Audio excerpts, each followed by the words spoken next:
hindi ito naging balakid sa akin para i-perform ko yung duty ko bilang isang mamamayan. Si Emil Sumangil, isang pangalan na hindi lang basta tagapagbalita, kundi tagapagtanggol ng mga ordinaryong Pilipino.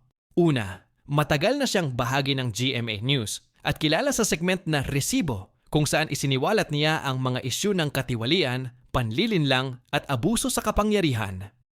Marami sa mga nailantad niya ay nagbunga ng aksyon mula sa gobyerno dahil pinakita niya ang resibo ng katotohanan. Pangalawa, hindi lang siya nanonood, kundi nakikisalamuha sa mga tao. Kapag may sunog, baha o trahedya, madalas siyang nasa ground kasama ng mga biktima. Isa siya sa mga iilang mamamahayag na hindi takot magtanong, kahit gaano ka-high profile ang personalidad. Pangatlo, bukod sa pagbabalita, may mga pagkakataon ding tumutulong si Emil Sumangil sa mga nangangailangan sa tulong ng media network at donasyon mula sa publiko. Kaya sa mata ng maraming Pilipino, hindi lang siya tagapag-ulat, kundi kasangga sa laban. Kung bawat mamamahayag ay may tapang at malasakit gaya ni Emil Sumangil, mas maraming boses ng mamamayan ang maririnig.